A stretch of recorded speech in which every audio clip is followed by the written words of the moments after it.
Welcome to the Magic Minds podcast, a podcast dedicated to the brilliant minds that are shifting our perspective.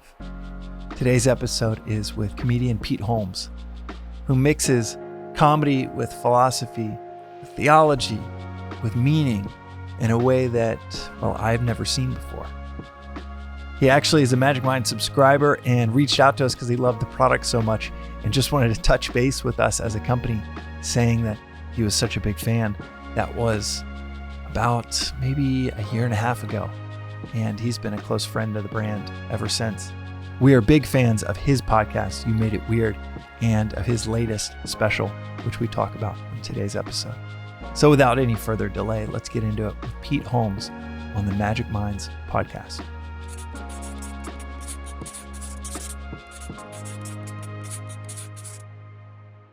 We're starting the episode, but we're going to actually go right into the point that Pete was just making. Yeah, we're going to take the whole system down. It's all coming down. Okay, we're starting. Yeah, we're starting. But this is actually a fine place to start. Do you find it funny? I do. You watch, because you're a businessman, you watch Shark Tank, and they say, I've made a coffee mug that self-warms. This is a self-warming coffee mug, Sharks. And I want you to invest for whatever equity and forever money, whatever. And they say on the air, it's not edited out, how much does it cost to make? And I say 7 cents because we do it overseas and it's actually pretty cheap. And then they say, what do you charge for it? And I say $19.95. And we're at home not going, why is it cost $19.80 whatever cents more than it costs to make? We're so in our capitalistic mythology that we're just like, no, that's good. That's what they should do. They should get compensated for having invented it. Mm-hmm. And then the shark will say, if we start manufacturing it in China, we can make it for 3 cents. So there's no acknowledgement of how we're being fleeced because we don't even mind being fleeced. Mm-hmm. Being fleeced is like the juice of the whole system. Have you ever been on Amazon and there's 2 options and you buy? Mentioned something like this in your special. What? Yeah, the dude in your special is so good. I was just telling you this before we started, but it is. Thank you. Like Please my wife. Watch it. Yeah, and for every listener, it is so good. So often you'll click on. I love comedy, so I'll click on it, and it's kind of like if you love movies, you start a movie and you want it to be good so bad that you get 15 minutes in and you're like, shit, I like this stuff too much. Yeah. That I'm bringing in a lot of baggage and emotion and wanting it to be something that you see in a few minutes, like, oh, okay, this movie I don't think is gonna fit. Yeah. If you love comedy, whether you love it or not, but especially if you love comedy, dude, within 3 minutes, you are so locked in. You're just a total master of your craft. Thanks, man. That it's and you see it within 3. People will know this as soon as they turn it on. Within 3 minutes, they'll know what I'm talking about. Where it's just like, oh my god, the guy on the podcast said Pete was going to be a master of his craft. Within a few minutes, you see it, and you see it. You're just in total control. Thanks, man. I'm very obsessed with how specials start, and I'm hyper critical about how specials start. Okay, I want to just answer your last question. In your special, I can't remember what it is, but right. You're like, we're just going along. That I don't think this is a spoiler or anything. It does, but the government not only is listening, but tells us we're listening. That they're listening. Yeah, and we don't care. And we don't care. Yeah. So, yeah, there is something to be said for we're in the water. We don't. We're so used to it. It's only going to get stranger and stranger. And I'm actually okay with it. I'm not really like I don't catastrophize that per se. You know what I mean? Like I'm not.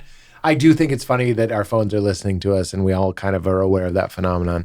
But I'm also sort of like, it's not just a shrug. I'm actively not that worried about it. I think it's only going to get weirder. It's going to get weirder, faster, so fast and so weird that like when our kids are older, they'll think it was like weird that things weren't listening to them always. And that'll be okay, I guess. Yeah, I'm sure it's going to come together.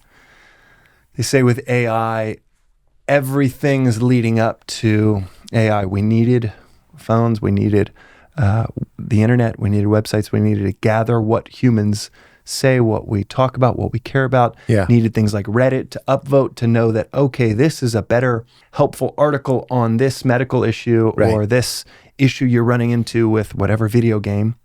Those upvotes then lead into AI when you ask, how do I beat level 4 of XYZ video game?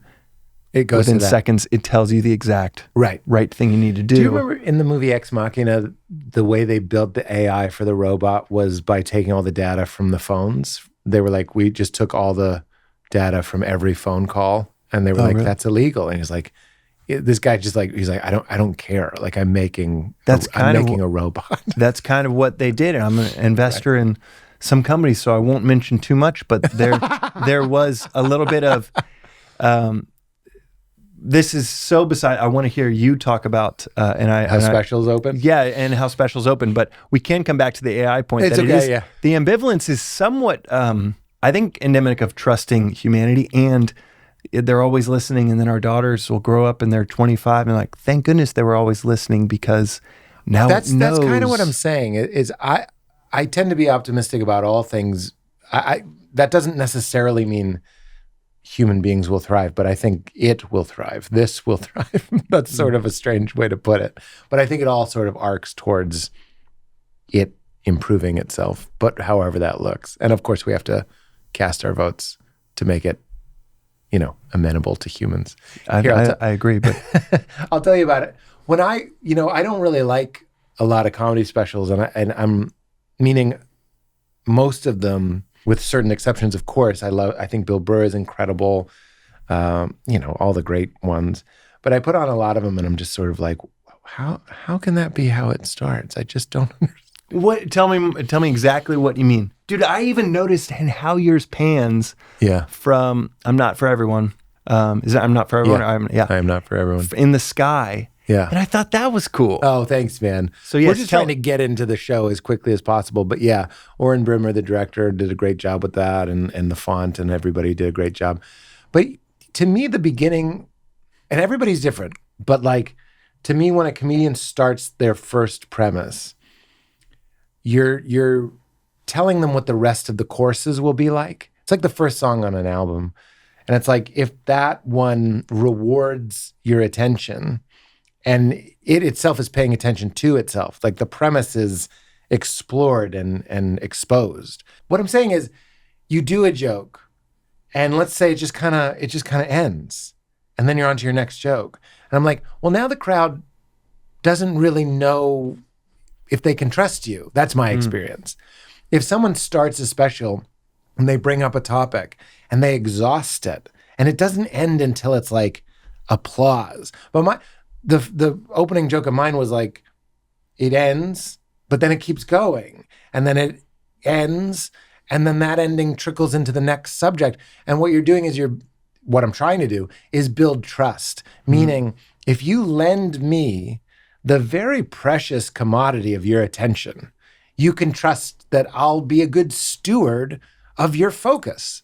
And if you don't, and if you just say like, and coffee mugs, sometimes they're mugs, sometimes they're cups, and you just move on, then I'm just like, oh, I could listen or I could not. Like I'll be weaving in and out of this one.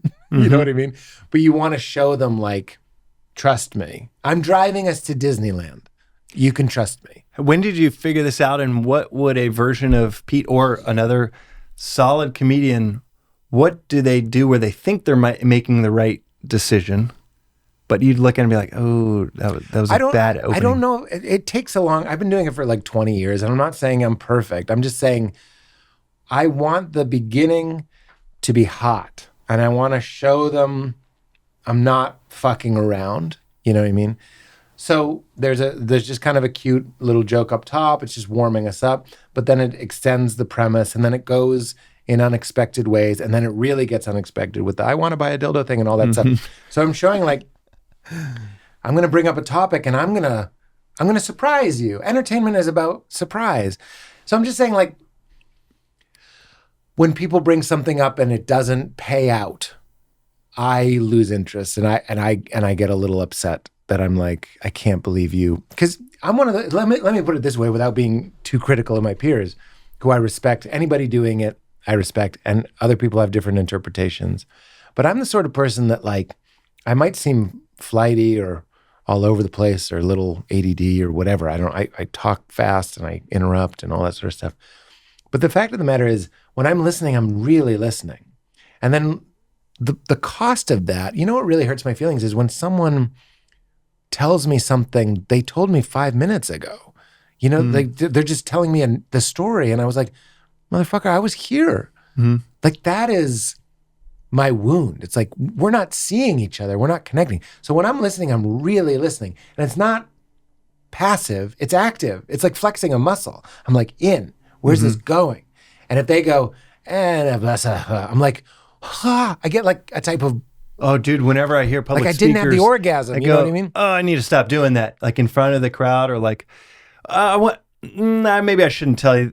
Okay, I'm not going to. I'm like, dude, what? Yeah, That's they're being flippant with my attention. It's like a pilot in a plane. It's like, I'm taking you here. And if you hit turbulence, or what if you're flying, you know, a bad comedy special start is like you take off and you're flying east and then they start, oh, whoops. And they start going, what? Now we'll really start. It's like, I want it to feel like I know the route and I'm taking you to a happy place and you can relax because I want you to relax because everybody's nervous for the comedian, especially at a TV taping.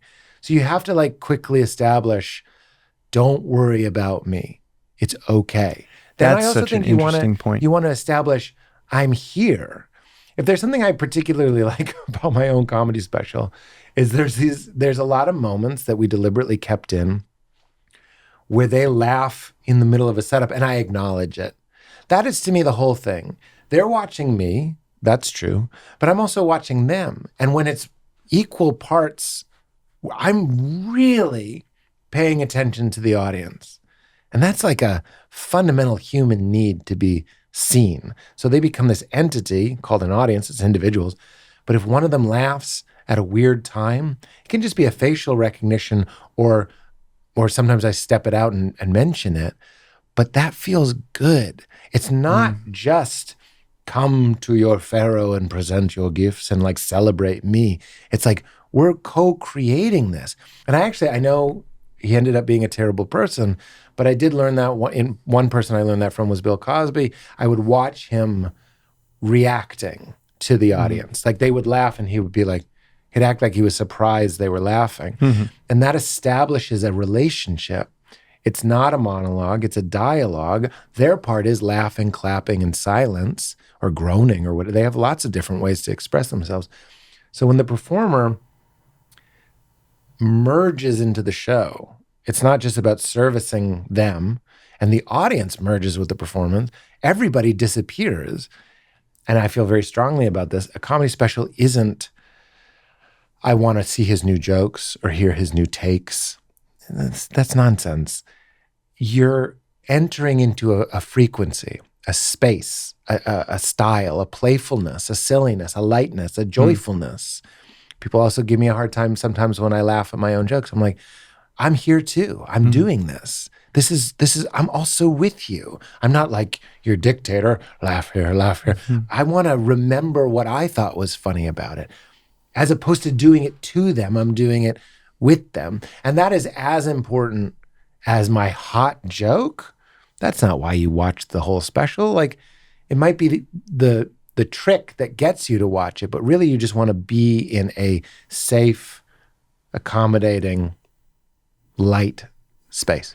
I think one of the subtle things you just mentioned that I think is really interesting and true is people, I think for most of us, if you haven't seen a lot of comedy, then it's maybe you would imagine a stand-up is worried about the hecklers, but I imagine you're actually worried about more the empathetic majority. If it starts to go wrong or if a joke doesn't work, they could turn the tone of the whole room. The heckler? No, not the heckler, but the empathetic people. Like, oh no, that joke didn't work. Unless you come in and show them you can handle that. No, that's precisely right. If it doesn't go your way and you don't get this big laugh, there's a surrender that the performer can do where what I tell myself is that is now the show. You know what I mean? The show isn't not working. The show, I've had whole shows where the show is that it's not working. Oh, wow. You know what I mean? It's very spiritual. It's like, this is this is what's happening. And if what it takes for me to delight you is to panic and flail and spit and sputter, then you get to watch a plane crash into a mountain, and that was your show. You know what I mean? As opposed to going like, and I can't always do this, but like if it's going goofy, if they're still enjoying it on some level, even if it's not the level you intended, you can wilt to that as well and flow with that as well. It's not easy to do. It certainly shows maybe it's because of, and for listeners before this podcast of Magic Minds, I had maybe 400 hours of interviewing creators, and so picked up on this nuance around leadership that it translates so well to comedy, where it's just seeing the person is in control, like the pilot. Yeah. Right? There's turbulence, which is less than ideal, but that calm pilot voice, you're like, oh, wow, I can chill, even though this is unexpected. It's exactly like turbulence, and you go on and you say, there's a little rough air over Denver, but you don't panic. In fact, that's also part of when I say it's a safe place, is you're trying to show them like, you can, again, we're back to trust. You can trust me even if this doesn't work. I just hate the idea that a comedian is trying to make you laugh or that a joke doesn't work. The more I do it, I'm more interested in like, if the joke doesn't get a big laugh, sometimes it's just really funny to acknowledge and then unpack the part of you that thought it would get a big laugh and then take a stab at what it felt like their interpretation of it was. That's just what I'm going for. Some people write perfect jokes and they don't need to worry about that. I'm much more of a exposed nerve and trying things. There's things on the special that I hadn't tried before, hadn't phrased it that way before. And I really like that. Again, I think that's what attracts people to certain performers, is who they are more than their wares. Like you watch Mulaney's special, but you walk away with a feeling of having been with that kind of mind and that kind of energy or whatever. It's not really what I thought it was when I was young, when it was like, there's that perfect joke and you say this. You like it and you're not even sure why you like a good date. You know what I mean? They might be beautiful or handsome or something, but there's this other factor. And I'm actually much more interested in curating that unspoken factor. And it has a lot to do with paying attention to them, smiling, engaging, showing that I'm present for them, that I'm adapting to them. That, I think, is much more ministering to an audience than just bulletproof, perfect jokes. It's one of the reasons why I'm not entirely worried about AI, because there's something going on. Like AI could explain how to have sex, make love perfectly and technically right. But it's the great sexual encounters I've had in my life, there's some moment that you just wouldn't have, that has nothing to do with private parts. There's some, it's a cliche, you're smoking a cigarette in the bed afterwards, or there's somebody reaches for their cup in this way and time stands still. There are all these like X factors, and that's distinctly human. And I think another thing a special should do is leave those moments in, because, and I believe, sorry, I'm a little rambly, but I'm like, no, this is great. I think I say this on stage now with my new hour that I'm touring. I tell all these stories about stories that I'm not proud of. They're not horrible stories. I'm just saying they're moments where I fail or flail or say the wrong thing, or I'm not for everyone. And sometimes it doesn't work. And sometimes I say to them, I could come up here and tell you stories where I win. Like, don't you see? Isn't this better? I'm under lights. I'm higher than you. I'm louder than you. I'm in pack animal mentality. I'm the alpha. And the alpha's telling you about the time he shit his pants at a carnival. That's valuable, because I know you fuckers are shitting your pants. And what better to project onto me, the scapegoat or the example for everyone, than our weakness, our foibles, our shame, our fears, our insecurities? If I just tell you, and I say this all the time, isn't food great? Isn't sex great? Isn't winning great? Isn't America the best? Isn't like money the best? If you leave with everything you came in with, what happened? But if you come in and there's like, oh, I think I'm selfish. I think I'm greedy, or I think I'm scared. I'm afraid of dying, or I'm afraid of this. And then somebody goes on stage and models that bad thoughts, weird feelings, and they themselves are laughing at it and demonstrating innocence and guiltlessness, and they're laughing at it and inviting you to project onto them your shame, your guilt, your whatever, and laugh at it. That is where stand-up is precious to me, more than just like, and I looked at the guy and I said, maybe you need to have a Cheeto. Now I'm driving the bus, which is like what all comedy was in like the 80s. You know what I mean? It was not all of it, but like, and a lot of it is now. But I think to turn it on its head and tell the stories, that's why it's called I'm Not For Everyone. It's like, that's how it feels to be alive, is you're just like, what am I doing? And I think that's a much more healing message than just like, and guess what? I knew just the thing to say, put a 50 on the table and moonwalked out. Everyone cheered. And I'm like, who wins? You? I don't relate to that.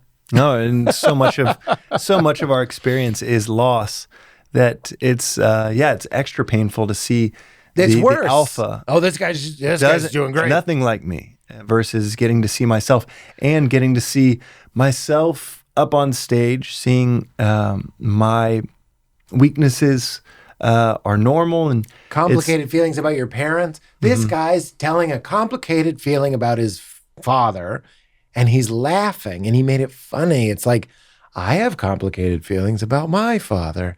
Maybe I'm okay too. That's the whole thing. If I could summarize it, I would just go, you're okay. That's really why you go. Yeah. At least in part. Yeah. Is you're going, am I okay? And you're like, I'm okay. And they're like, oh, I must be okay too. The bull run on comedy seems to be so connected with the bear market of things that make us feel good on every other media channel, every other medium to ingest content. It does make us feel so shitty. The news, so much of social media, and yet comedy is like, oh wow, I'm okay. It can be. Yeah. Comedy, I mean, a lot of it. I'm self-selecting the people that make me feel that way, but yeah, of course. I'm just saying, as a whole, comedy it has the potential to kind of do everything, you know? Meaning, I'm not a clean comedian, but a lot of people classify me as a clean comedian, and the reason why is because I think the bass note underneath the jokes, even if I'm saying fuck or I'm talking about sex or whatever, I think the core of it, or I hope that the core of it is, again, arcing towards positive. I've seen clean comedy where there's no swear, and underneath it, you're like, and I'm not even saying they shouldn't be able to do this. I'm just like, what you're saying, I don't think this is your intention, is misogynistic, and what you're saying is homophobic, and what you're saying is whatever, racially and impolite, or whatever you want to say. So I just think it's weird that we've gotten mixed up, that you're dirty if you say fuck, and you're clean if you say frick. And I'm like, well, yeah, that's true if you're the FCC or whoever does that. But I think, you know, it means so much to me, Father Richard Rohr, Father Greg Boyle, these holy men, you know, that I happen to know and love.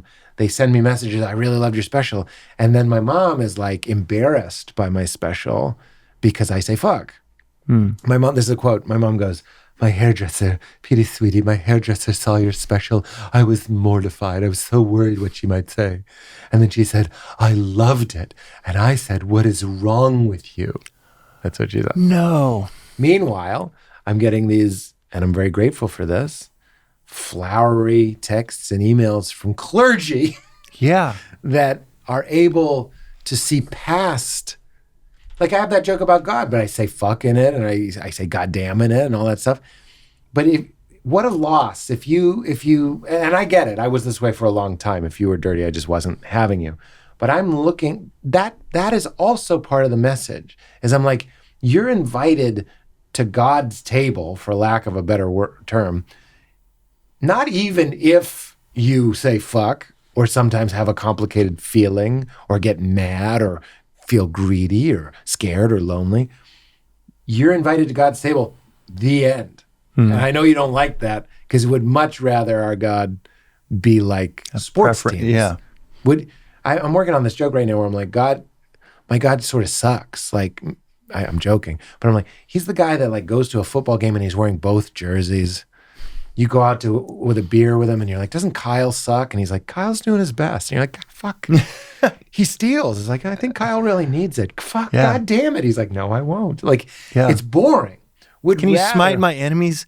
Yeah, you won't? But dude, come on. They deserve it. I'm not the first to say this, but we've made God like us. We're petty, we're competitive, we're tribal. So we project that onto the ultimate divine, where what I see, the way that God is, you could see it in nature. It's like rain falls on thorns, falls on flowers. You know what I mean? The sunlight shines on a horrible person and a great person. We actually don't like it. God, to me, God is so loved that it's offensive. And that's actually something we have to work with and get over, because we would really prefer it that he be like a Supreme Court judge and be like, well, this person gets their head chopped off and our team wins. Yeah, that's the romantic version, is that, yeah, you're on the, as Alan Watts would say, on the side of the big battalions, and you got the best general in the land. Right. You get to actually, it's so easy. Right. You get to chill. But this is the joke too. I go, oh, so your God loves when you're good and hates when you're bad. And I'm like, you mean like fucking everyone? You mean like your boss at the Cheesecake Factory? Have a God that's better than your boss at the Cheesecake Factory.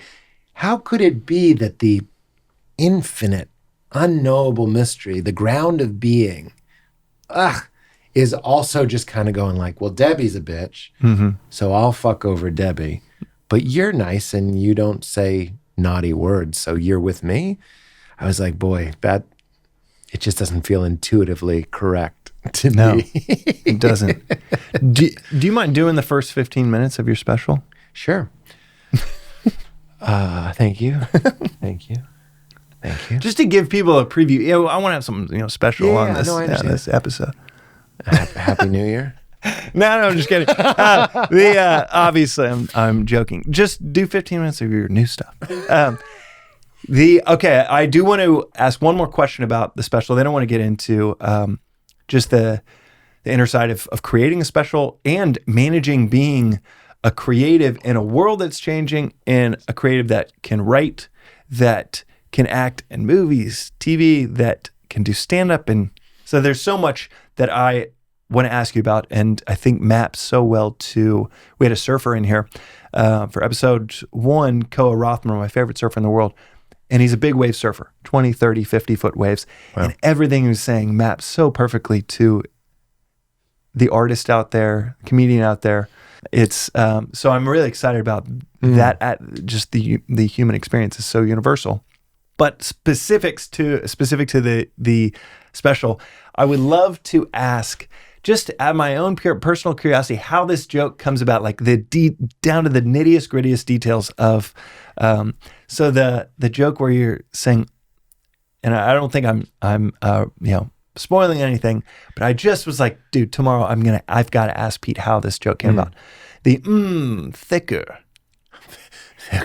Yeah. Like, how does that joke, what's the seed of the start, if you can remember? Oh yeah. And then how many times did you have to say it? Because me 10 years ago would have thought like, oh, that was the first version, and it just came out of his mouth perfect, and he kept saying it. Yeah. But how does a joke like that come The joke is, I knew I was gaining weight during the lockdown because I played someone a video, and this is true, that I had shot of my wife and daughter kicking a soccer ball in Griffith Park. And when I played them the video, I'm not in the video, but we could both hear me breathing. Like, I'm not in the video, I'm the soundtrack to the video. Like, apparently the exertion of holding a camera phone up was a little too much. So I go, so that had happened to me. So it's the best answer, meaning it just kept happening to me. I was like, I also remember being on a conference call and my manager was like, Peter, are you okay? Because I was just like, it sounded I was doing something indecent. And it's just like, what are you doing? And I was like, oh, there's a certain weight I get to where you can just hear me breathing. And so there were different iterations of the joke, meaning there was a part that got cut, which is like, I don't own a scale. I just eyeball it. Like when I get a certain fold under my armpit, I know it's time to lose weight. And that was all fine, but that gets cut through repetition. But the part you're talking about is I'm breathing. Okay, so this is what I'm talking about. So that's a fine premise. I've said we could hear me breathing. And then I say, where did I shoot this? Leering in the bushes? That's like a riff off of the, why can you hear me breathing? They're on level ground. How am I the only one going uphill in this footage? That's another riff on the same kind of premise. And then I say, I don't remember how I get to it, but then I say, there was a lip smack. There was an involuntary lip smack, which is just something I thought was funny. And I go, like I'm in line at a buffet watching a guy in Chef's White's carve roast beef for me. And then I went, thicker. And how do you know? Like, did Pete, the comedian, 10 years ago, 20 years ago, know these nuances of like, I'm going to add more, or is this something? It's what we were talking about earlier. It's like you bring up the premise and like you could just stop it, but it's asking the audience to change the channel a lot. And sometimes they just need an opportunity to laugh at the first part during the second part. You know what I mean? It's like a rest. I'm saying the same thing. You could hear me breathing. I wasn't in the video, but I was like the soundtrack to the video. That's just explaining what I already said, but it's another chance for them to sort of catch up. And then you say, where did I shoot this leering in the bushes? Nothing new's been added. They're getting the message. It's safe to laugh. You're literally saying, it's okay to laugh. I'm just going to keep saying, they're on level ground. How am I the only one going uphill in this footage? That's a Brian Regan thing. It's like, instead of saying video, you say footage. Now it's footage. Level ground is also kind of clever. It's interesting, So you're trying to delight them with your word choice. It's very Gary Goldman too. And then you do the involuntary lip smack. Now we're elevating it into a more absurd thing, and you're painting a new picture. Chef's White's is pleasant. Yes, dude, all Roast of these beef little aspects is pleasant. So... And what would a guy who's smacking his lips say? He'd say thicker. That's also kind of rude. Now he's like a entitled guy at a buffet going, thicker. He's an asshole. So now we can laugh at a heavy, entitled, lip-smacking jerk bossing a chef around. So there's a lot going on, but like none of that matters. The joke is funny, and then you provide all these little containers where they might be laughing at leering in the bushes. It doesn't matter. You're showing them, again, it's safe, I got you. Like you can laugh here, you can laugh here. That's why I love faces and sounds, and that's why, the face helps so much. It's a break. Sometimes your mind's going too fast. A lot of times, my wife, Val, will watch and she'll say, I'm like, it didn't work that well. And she's like, Pete, they're trying to catch up. You're talking too fast. Like you need, and that's where things like, comes in. And you move the mic away, and they know you're not going to say something because they don't want to miss it. But you're also saying, if I bring something up and I trouble you to change your inner channel to channel 7, the channel where we're talking about breathing in a YouTube video, we will stay there long enough to make it worth your while. And the joke would have gotten cut if I didn't get to the part where I go thicker. That's the point. That's the point of the joke. It's like I don't know, you tell me if this is correct, but almost like a jazz musician that knows, like, I could make something super sonically interesting here, but the audience, I mean, they're not in my head, they're not in my world. They want something that's a little, and they make the choice of, I'm going to make this a pop chord progression. Yes. To give them a break. Yes. And let them enjoy and predict it and be right and have a dopamine explosion because it's not a surprise. Everything I'm saying, it's funny to talk about these jokes seriously because as we're talking about them, I'm like, it's pretty basic, actually. But did you always know? Dude, it's not basic. No, I mean, the joke itself isn't like rocket science. I think why that joke survives is because it goes like that. It goes, and we got somewhere. It's like, Happy New Year. That's fine. I say that instead of Merry Christmas. That gets us halfway there. It only returns to it only returns to what I would say worth it, because I say every time I watch us counting down in the cold for the new year, I think we deserve everything the shadow government is doing to us. That is now, I made everyone consider, which takes effort, New Year's. And if I make you change the channel again before I brought you somewhere that was worth going there, why would you keep following me? Like there was a piece of chocolate at the end of that. Let's go to the next one. Yeah. But that to me is the difference between the first 10 years of stand-up and the second 10 years of stand-up is you're like, don't bring it up unless you're going somewhere special. Yeah, tell me more about that, especially for many of us that might be in those first 10 years of creating, and we don't realize how small and subtle shifts in our approach can have these massive gains, these massive what would Pete 15 years ago, how would he have approached a joke like either of those? I think it's just, I think this is answering your question. It's like doing a joke at the beginning and the joke works. We're back to our earlier language. It gets a laugh. It's funny. That used to be the game. It's like that gets a laugh. It goes in the act. And now it's like, I'd rather it be like a little bit more like a song and have some sort of resolution. That's what I'm looking for. Not everyone does that, by the way. To talk the other side, I'm fascinated with Nate Bargatze. I think he's one of the best people doing stand-up right now, or maybe ever. And he does not do this. I would say this if Nate was there. Nate will just give you the fillet of the whole story. He'll reduce it and he'll do it very conversational, and you love it. I'm more of a speed bag approach, and I want it to be like, and then I want a big one at the end. Not everybody's doing that. And he's a good example of someone I don't think he's going for that, like exhausting the premise like I am. But here's the true answer is, if I had a funny joke and I was like, that gets a really big laugh, that goes in the act.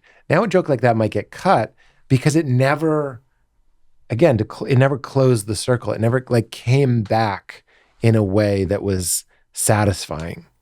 In the same way that a musical refrain, or, when you're watching a movie and you're like, it was the goggles from the beginning. Mm-hmm. Paddington is a good example. Oh, it's the toffee apples that help him stick to the train in Paddington 2. The toffee apples were introduced at the carnival in the beginning. Whether or not you notice that, there's part of you that does and appreciates the feeling that these creators were using every part of the buffalo. They were in control. That's the great. And it turns out, A Star is Born, the billboard. Yeah. Sorry, anyone that hasn't seen that movie. Exactly. But when you're writing a movie, something that Aaron Sorkin says in his masterclass, he's like, the thing that saves them can't come out of nowhere. People hate that. And, I think that's true. And it's the same with the jokes. I love callbacks. There's a lot of callbacks in my special. It's because I want not just to get laughs, but I want the act to be listening to itself, and I want it to be rewarding a different kind of buddy, it all goes back to the wound. It's like, you're here. That's what I'm saying to the audience.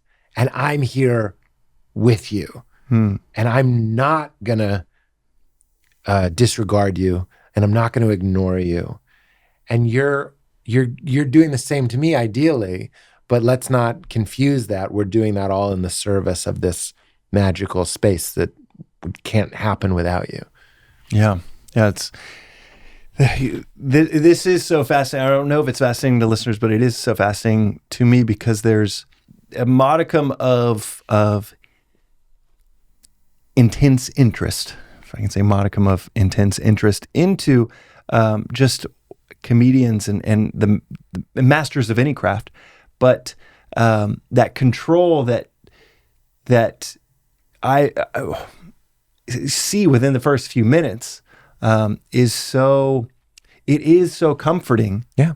And it's worth unpacking, because I think for any leader out there, it doesn't come across like the elementary version, the rudimentary version you'd think of control, of like, everyone pay attention to me. It's more like anything can happen and I'm chill. So in control whatever happens will be what's happening. Right. Yeah. And so from that aspect, and the other one that I wanted to touch on with you that's so fascinating is also just how the nuance of a joke, like a 4 or 5 layer joke, comes about, because it's just like you're taking it up a notch. Well, you answered it when you asked it because it's reps. So repetitions, obviously. So Mike Birbiglia is a dear friend of mine, and a criticism, we don't talk shit. I think talking shit is really stupid. But if we have a criticism of a special that we watched or something, we're just like, I'll do it with my own special. When I shot Dirty Clean, which I really love, there's a few moments in that special where I'm like, if I had done that 100 more times, I would have beaten that line or that moment. I did it a little bit more rushed because we were filming Crashing. It was kind of promote Crashing. It was an HBO special, all that stuff. And I'm really proud of it. But I'm like, oh, I could have done more reps. That's something that Mikey and I would say. So what's interesting about repetition is you do the joke. I'm very interested in like, what is the word? I'm not necessarily the most conscientious person, but stand-up is like running on a treadmill. If you stop, you fall. You know what I mean? So like writing a book is way more difficult than writing stand-up, because if your book sucks, your publisher tells you, I guess, your friend writes it in the margin, sort of lost interest here. Stand-up, they'll fucking boo or walk out, or I don't think they'll really heckle you, but it'll hurt. So there's an urgency and you're driven. So now you're doing this joke. Another factor comes in. You want it to be as good as possible so you can avoid pain. But then you also start getting bored because you're doing it so many times.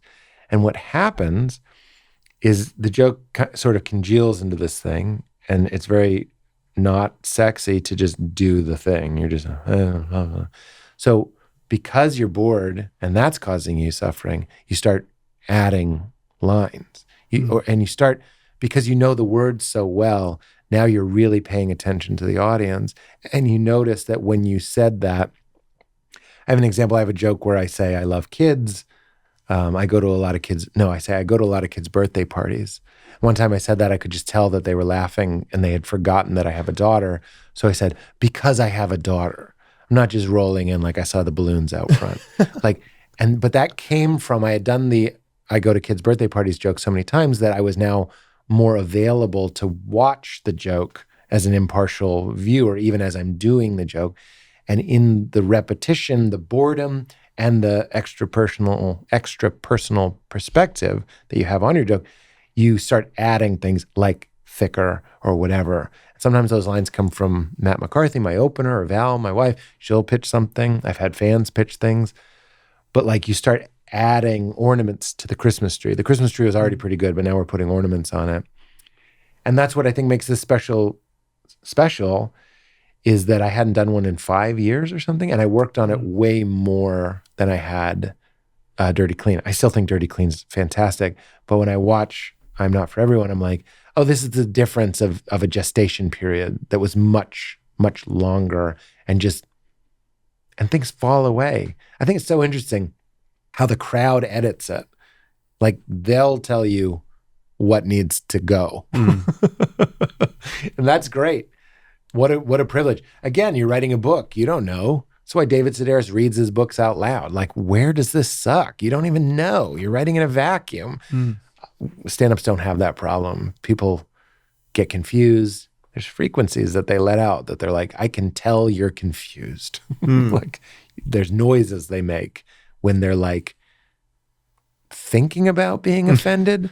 They're not offended, but they're like thinking about being offended. And you're like, that's not what so you filter it. It really is a control freak's fantasy, but then if you do it long enough, you start to take your own border down and let them in again.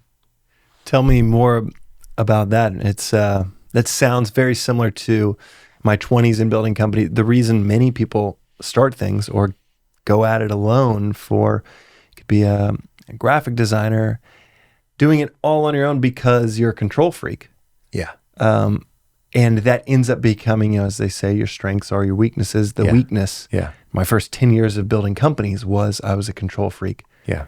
And now with Magic Mind, we got a board meeting tomorrow, and I made one of our one of my good buddies that I recruited to become our CEO. And people have asked, like, what was it like handing over the seat? I was like, dude, I was glad to get out of the way for a zone of the business that I was not a genius at, nowhere near it. And I wanted to find a genius for that part of the business. And the people, the other founders that are control freaks, find that so perplexing. And yet I'm like, I can't believe you do it the other way. No, and that happened on Crashing. The longer we did the show, the more I was learning to trust other people. It was hard. When you're only doing 8 episodes a season, you can write at least the draft for each one. But I started to notice that the writers had more value, and I was becoming more available to that. That was right about when it ended. It would have been interesting to see what would have happened if I started to learn how to fold people in. It's really tricky. Nobody teaches you how to manage other creative people. You know what I mean? I could have used you on that.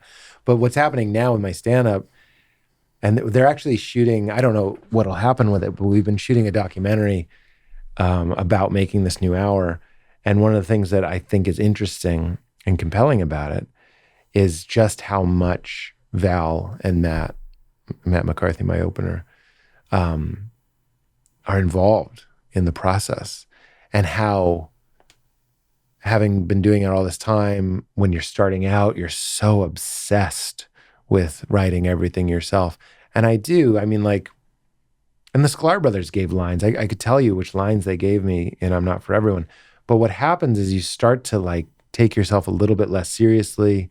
Someone gives you a line. Stand-ups are good like that. They'll give you a line and they'll tell you how to say it.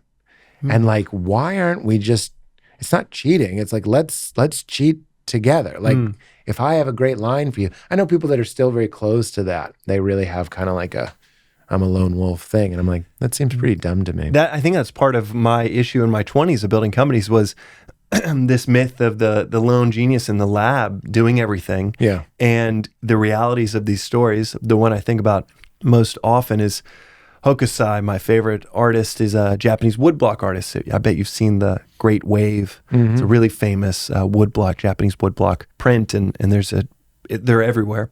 It's probably the most famous Japanese piece of art. And within Japanese woodblock printing, there's 4 different artists that you needed. Hokusai is the one that we all know. He's the one his name is on it, but he is coming up with a concept. Then someone else is etching the wood. Someone else is putting the colors down. Someone else is then printing it, and someone else is choosing the layout and refining the colors. It reminds me of Apple. You know, it's like Steve Jobs being like, it should be a screen. Yeah, right. I'm not trying to put him down. I'm just saying, like, no, we won't stop until. So you're the will of the company. And then there's a lot of, I think about that with Pixar too. I mean, Pixar's incredible. We just watched Wish, which I think is a Disney movie, not a Pixar movie, but whatever. You know what I'm saying? And I'm like, every frame of this is a masterpiece. And if you watch the making of, that was some animator looking in the mirror, making weird faces and working for 3 months on 4 seconds. And it's like, and then it gets called Disney. And that's how it should be. But like what you're saying is like, I say this all the time. If stand-ups, I have an interesting AI thing to tell you. If stand-ups treated themselves like corporations in the good way, meaning I get Crashing, the TV show Crashing gets picked up, what's the first thing we do? We hire 10 comedians to sit in a room, and I say, I want to do an episode about this. And they say, well, that reminds me of this and this and this and this and this. All these things, Greg Fitzsimmons, Beth Stelling, Mike Lawrence, Jamie Lee, their stories are getting folded into it because we're better together. Why don't we do that with stand-up? I know why. We don't want a schedule. We don't want an office. We don't want to turn this into some slog. I get it. But when we're just backstage and watching each other, it doesn't hurt to write down a line. But we don't ask. I don't know what's going on there. I asked a friend of mine, I'm not throwing shade, but I was like, send me the hour of your special and I'll just tag it. And I was like, tag it, mean give it some little punch lines. ups. Tags are little lines. And the friend didn't do it. And I wasn't surprised that the friend didn't do it. But I also was like, my ego, I can even feel it flaring up. I'm like, I'm a fucking great comic. And I just offered you, if someone hired me to do that, punch up my entire special, at least. And I'm like, I'll do it because I love you. Never send it. And I'm like, that's just, you said this. It's like the type of consciousness that gets us to this level isn't the type of consciousness that will sustain us at this level. You have to evolve and change. The other thing I wanted to tell you was, I just had this thought the other night where I was like, I'm an AI optimist. I think it's going to be net good, as we like to say. But I was considering that if AI could gather data of audiences, I don't know how it would do it, but let's say you have some sort of apparatus to study. Leave your phone on record or something? Temperaments, yeah, maybe. But you can see what individuals are laughing at a comedy show. And you track that over lots of different kinds of scenarios, lots of different kinds of comedy. So you have TED. We have TED. We have the algorithm of TED. What TED laughs at. He likes being shocked. He likes when it's this. He doesn't like this. We have it. So now we have TED. You can make, I'm hopeful that they'll be able to simulate audiences. I think, talk about our daughters growing up, they'll think it's absurd. It's just bad business that stand-up comedians, we all know they get better the more they do it. You can only do it at night. What the fuck? What's going on here? And then, okay, you live in New York City. You can do 3 sets a night. Great. We're going to live in a future where I think you'll be able to invoke a digital audience, lots of different ones. Sparse nightclub, people are drunk. Let's adjust the levels. Large theater taping, they're all jazzed. Get it all right. Imagine if I could go out and I just want to work on my opener and I try it and it does okay. And I go restart and it just wipes them clean and I do it again. Yeah. That means I can do 150 sets in a day alone. Not only will that comedian get better, the world benefits. Comedy will get better because the thing is grown in front of audiences. Now, you would still take that act and go in front of real audiences. But imagine that level of simulation. That would be incredible. You wouldn't even have to go on the road. That's a great idea. Same for music, to where it's like, no one's buying my music. They just don't get instead it's like, oh, okay. This AI is telling me there's nothing familiar hooking people. There's nothing that's building tension. There's no drop of the tension. You could even visualize it. It's like, this is where they are, and they're getting a little, not that you can use boredom. Boredom is one of the flavors. You know what I mean? Beethoven is putting in lulls on purpose to catch yourself to whatever.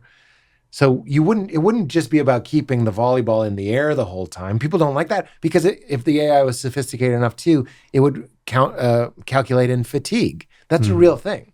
If I take a joke that I do 40 minutes into my current hour and I put it first, guess what? It suddenly does a lot better because it's the first joke I'm doing. This is what I'm always doing. I'm like, let's put that at the beginning. And there is a lull. They're dropping the checks. They've been laughing for 45 minutes. I have 15 minutes left, 25 minutes left. There's just a time. Now is the time to do lighter jokes that aren't swinging for the fences. Let them pay their bill. Let them catch their breath.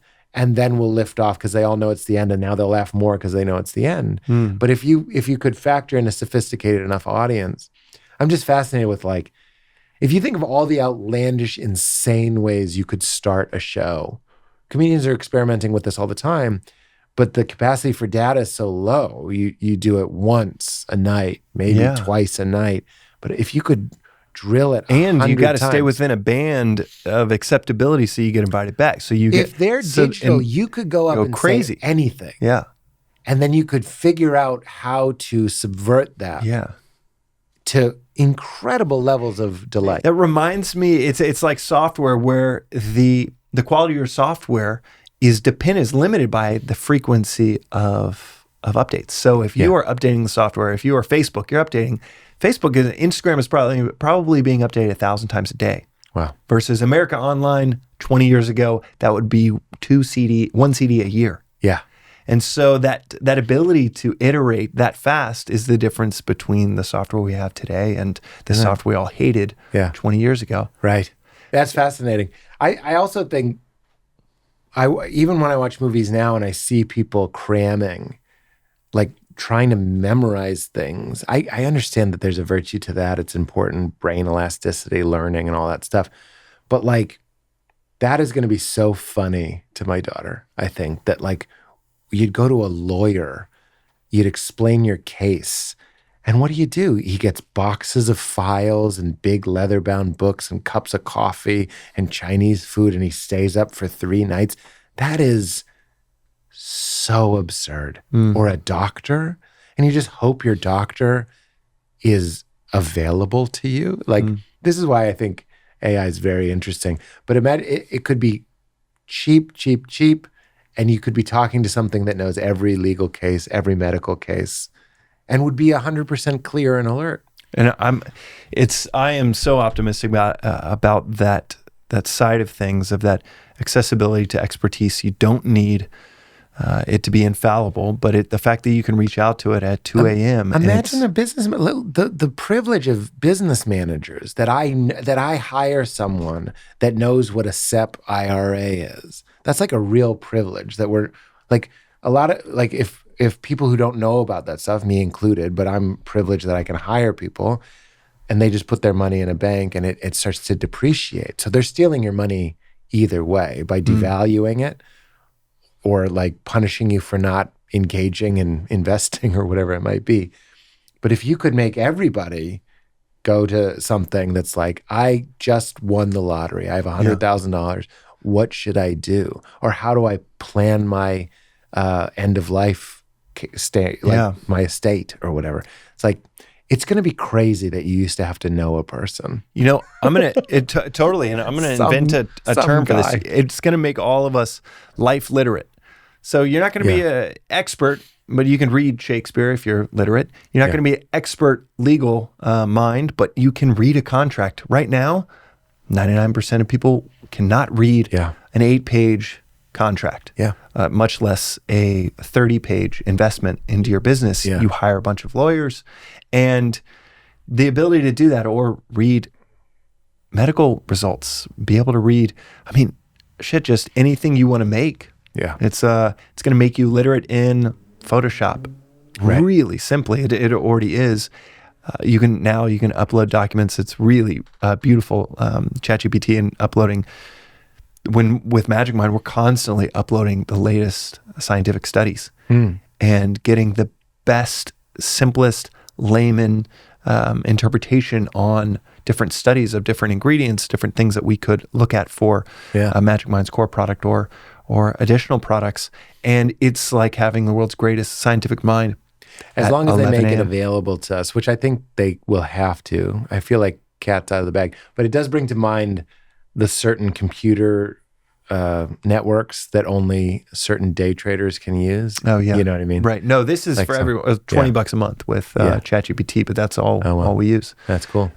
There's another one called Consensus for scientific papers, which also pretty inexpensive and it's really great. But now ChatGPT is essentially just like, it's swallowing up all of these other, kind of like long tail services and can do them all. But the thing that I was going to bring it back to is within this realm. There's so much bullshit, so much of life we are illiterate to that we have to depend on, if we're lucky, really great expert minds that you reach out to and you pay $300 an hour to $500 an hour. Right. So that flies in the face of like, we should be learning these things. It's like we're already using another intelligence. It's just a human intelligence that's exhaustible and very expensive. So it's like, you know what I mean? It's not going to atrophy our mind. Right. I think human beings and our egos, it's like, it doesn't matter what you give us as a species. It's like, we'll always want more. So you'll always end up using whatever it is to like move the goalpost. You know what I mean? Oh, well, now we know everything. Well, can we feel everything or whatever it'll be? It'll be a new frontier somewhere. Speaking of knowing everything, you have a great open spiritual pursuit that you talk about. You mentioned Richard Rohr, fantastic author, Universal Christ. We've chatted about that for many years. It's such an impactful book for anyone. It's honestly, especially for those that will hear a name like Father Richard Rohr and turn their noses up. like you're the perfect person to read this and be like, Yeah. all right, that guy said I was going to enjoy this. I'm 3 chapters in, and holy shit, this is. And he was you'll right. actually end up finding that those vestiges, those symbols, a friar's robe or the ordainment of being a priest matters. Like we run on symbols. So I could write the universal Christ and you'd sort of be like, sure. Mm-hmm. But if somebody who's spent their life in the clergy writes it, it just matters. That's how meaning gets made. So Richard could have left the church and he still would have had a fine life being a spiritual teacher. But one of his great lessons is that he stayed in the church because we need someone in there, like good cops, good politicians, good whatever. He was like, I'm not going to abandon the enterprise. Yeah, they're the people that we need the most. Do you want all the good cops to leave?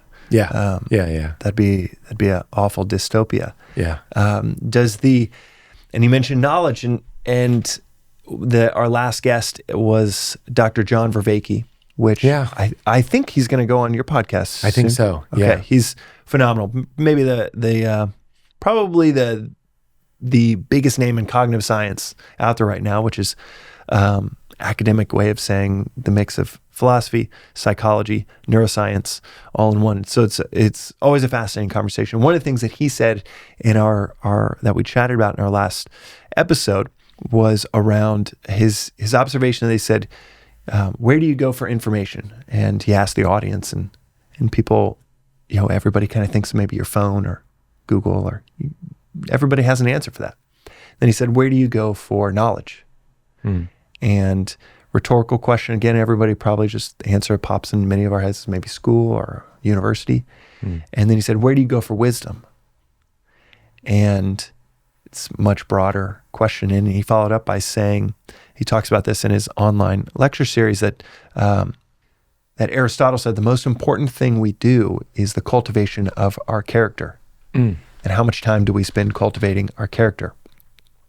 10 minutes a month, 10 minutes a week. According to this great mind, it's the most important thing we do. And a lot of us will spend 4 hours on, TV, and 0 minutes a week on cultivating our character. Yeah. So combining those two threads and those thoughts, you actually, I know, have, from our friendship of the last few years, that I would love to know, where do you cultivate wisdom? And do you mind sharing that with us and how it relates to your creative pursuit? Yeah. What's funny is Mike Schur wrote that book. It's called, what is it called? How to Be Perfect. And it's a lot about Aristotle's character building idea. And when I read it, I remember being like sort of adverse to it, meaning I certainly can't dismiss it. I think I get a little too lofty. That's one of my critiques of myself, is I can sometimes be way too up in the clouds and sell short just how important it is to, I was going to call it brass on the Titanic. Like we're these phantoms, and it's sort of interesting. You could dismiss it and say, why spend all this time dressing it up and putting lipstick on it and being, oh, I'm Pete, I'm the coolest. But that's not entirely honest, because I do spend a lot of time working on Pete and his character and what he's about. So that was just a little disclaimer. I don't spend that much time thinking about that. The way that I go at it is sort of. I was just talking to somebody about the Ram Dass retreat, and I love Ram Dass so much. And at a certain point, I just wanted a drier practice. You're into Vedanta, so this is right up your alley. Meaning, there was a time in my life when I wanted what Richard Rohr calls smells and bells. I wanted incense. I wanted a certain kind of apparel. I wanted a certain way of like, oh, we all say this and we bow to each other. I'm not even dismissing that. I wanted Hanuman the monkey god. I'm not disowning Hanuman the monkey god. I wanted gurus and teachers and special mantras and, oh, if you do this one, that's the one that you leave your body. And I wanted a lot of psychedelics and all that stuff. It's all, I'm not disowning any of this. That was really appropriate, and in bursts is still appropriate to me. But one of the things I want to say the loudest in my life, and then I die, and you never know, is people always say the most important question is, who are you? And I heard that my whole life. And I think 99% of people, when they say it, I'm exaggerating, mean, who are you? I'm Pete. I'm Lithuanian. I'm Irish. I'm English. I'm from Boston. I'm 6'6". I'm a comedian. I'm a dad. I'm a husband. I'm an American. This is what I eat. This is what I like to drive. This is what I like to watch. This is what I like to read. And now I'm like, my God, that is not what they meant. That is not at all what the great souls of all of human history meant when they said, who am I? Who am I? So now where I go is to the pathless path, the non-dual path. And my teacher in that regard is Rupert Spira. I think when you read Richard Rohr, and I've had conversations with him, and we agree on a lot of stuff. I mean, he's there. Ram Dass, I think, is there. Ram Dass has a great story he always used to tell. He's like, you're in a rowboat. He's like, life is like you're in a rowboat, and it's a foggy day, and you bump into another rowboat, and you go, watch where you're going. And the fog clears, and there's no one in the other boat. So that's very non-dual. That's very like, it's not just you, Pete. It's just the one. It's just the one. But Rupert Spira, who, if people are interested, he has a lot of content on YouTube. He also has a great book called Being Aware of Being Aware. It's about that big. Take you about an hour to read, but it changed my life completely. When did you read it? I've only known about him for a couple of years, I think. But I remember where I was when I read it. I was sitting by a pool and in Ojai before we lived there. He started talking about the part of you that is aware of your experience. And he likens it to a screen. He's like, so much of us get caught up in the activity of our lives or the activity in the movie that we forget the screen upon which it's all projected, which of course is the part of you that knows, like the part of you that's hearing my voice or that is seeing me. It's awareness. And he's always nudging us to identify as that. And the more, we could talk about that as much as you like. I love talking about it. But the more I get, not just as a thought experiment, but as an experience, sink into myself that awareness. What you mean when you say I? What can't be taken from you? Even if I lost my arms, even if I move. Here's a good experiment. I moved. Somebody I was trying to explain this to was like, but I'm from Jersey. I'll always be from Jersey. And I was like, okay, let's say we get on a rocket ship and we go to another planet. And on this planet, you live forever. And on this planet, one day is 100 years long. And you're on that planet for 1,000 years. And you've had millions of experiences. You've changed chemically, cellularly, thousands and thousands of times. You can't even remember. Are you still from New Jersey? Yeah. How many thousands of years before Jersey is out? Maybe it won't leave in an average human lifespan, but indefinitely, everything is transitory. Everything can go away. So anyway, the more I sink into that place, you mentioned Alan Watts, the art of doing nothing, the art of just getting still, the art of like finding that intuitive place that is already okay and acting from that place. That is a pretty interesting place to get wisdom.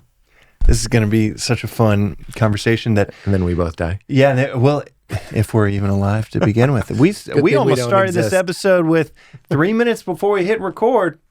Old Pete told me I was dead already. So we're already dead. We're going to get. That's what my friend Chris says. He goes, "Good thing you don't exist." Whenever I'm getting like stressed, he goes, "Good thing you don't exist." And I was like, "Wow, that's good, dude." Off camera, off mic. Well, no, later I will tell you something that has tripped me out lately in the last few days. But for listeners that might not track to this part of the conversation, guess what? I don't care because I'm fascinated and I'm going to keep asking questions about this. No, I think it is for everybody. It is true. I think. I mean, it sounds woo-woo and strange. Can I just address that a little bit? Something that Rupert does, and he can do it. I can't do it. I'm not even saying I can do it. No, you can. In fact, that's why I'm so comfortable being in this territory with you, is because you do it phenomenally well. I appreciate it. I just want to give respect to who I consider the master. He's very good at it. But what he does is he says, close your eyes and without reference to the past, meaning you're a newborn baby, you've just arrived. And he goes, tell me about yourself. Like, what can you say about yourself? And one of the ways he's better at it is he's patient. I'm much too speedy for that. I'm like, you could say I'm spacious. And you're like, well, that presupposes that you've been in space and you know what space is and wide and narrow is. But tell me about yourself. You don't even know you have a body. What are you? What are you? And usually, again, I'm too impatient. He'll just sit with a person and let them answer. And they'll say like, I am a body. He's like, no, the body is a sensation that's showing up like rain hitting glass. It's just these little dots of a feeling of your hand. Like you kind of have a vague tingling in your hand, but you don't know it's a hand. You're that which is aware of that tingling. So the way where you usually get it is when I say I mean this knowing. I am knowing. I am the quality of knowing. And to bring Alan Watts into it, to know the knowing is like trying to get a flashlight to turn around and shine on itself. It can't, but it can be experienced, meaning you can settle and surrender into it. And this is what happens when we're asleep. You're aware, but there's no objects to be aware of. That's why we love sleep so much, partly. He says it's also like trying to get a knife to cut itself. It's this very strange thing. So the mind can't come, but there is an experience that the true you can merge with. And that experience is happy. It's content. You can be in a very unpleasant situation and say, but does my knowing, does it need anything? Like, is it okay? And the answer, this is called the good news, is it's always okay. And you could also say, is there a boundary to it? Is there a wall that you hit? And on the other side, it doesn't exist.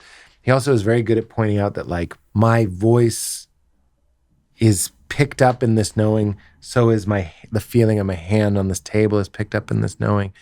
And like if you had your eyes closed and you said, where am I experiencing the feeling of my hand on this table? You would say here, right? It's here. It's not over there on the table. It appears as a phenomena, as a sensation in this spacious field of knowing awareness. And then you say, where does my thought? I could sing happy birthday in my head. Where does that appear? Here. It's all in awareness and is ultimately made of awareness. That's the other thing that he's very good at teaching. It's like the only thing to this table is I touch it and I sense it, but the only thing to touching is feeling, and the only thing to feeling is knowing. It's made of knowing. It only comes into existence because it is received by the knowing. So you could say that matter is first, and I'm an apparatus to experience matter, but it's just as, and you can explore this, it's just as interesting to go the other way and say, I am this field of knowing, and all of this sort of dream that I'm having is made of different variations of that knowing. Let's do some ketamine. Yeah. Yeah, the version 5 of Magic Mind includes ketamine. That would be a big seller. And that's why people come to the podcast, because it pairs well with version 5. The Upanishads talk quite a bit around the subject and the object. The subject and what it's observing cannot be the same thing. By definition, I am aware of this table, so I can't be this table. I'm aware of my hand, and it walks it all the way back to I'm aware of my mind, so therefore I'm aware of my body, so I can't be my body. I'm aware of my mind. That's right. I can't be my mind. Your body appears in this consciousness. You don't stop at your skin. It's right. In it. And for anyone that's like, what are these guys talking about? Only James is keeping us on track. No, but it's that would be the right question. And what we're talking about is, honestly, the oldest philosophy known to humanity has been around this idea of who you are is not. But it's, I've got my other podcast, the Daily Vedantic and Yoga for Your Intellect around this. But it's as simple as being like, you think you know who you are, because you can point to your chest, point to your head, you point to your hand, and that's you. But you get to your fingernails, you can clip off part of your fingernails. I've it had falls the same and thing. it's no You longer ever have you. a big patch of dry skin from the sun and you tear it off and you just throw it away? Right. That's obviously not you. That wasn't you. So that's Ramana Maharshi. It's like, what could you remove from me? My life, my family, my identity, my town, my successes, all this stuff. But what can't be removed? The knowing. The other one that I love, and I'm just saying this to you like we're just talking, but like Rupert says, if you ask people to, Rupert Spira, again, please check him out. If you were to ask someone, describe this room, the contents of this room, you would say, well, there's James, and there's this chair, and there's this table, and this mic. But most people wouldn't say the space, that most of this room is the space. And he's like, we are like this knowing emptiness. And the walls of the room give the room the illusion of the identity of this room. But this space here is the same space in between the rings of Saturn. It's just in this, so it gives the illusion. They say in Zen, when you die, it's like a vase broke and the air in the vase just rejoins the air outside the vase.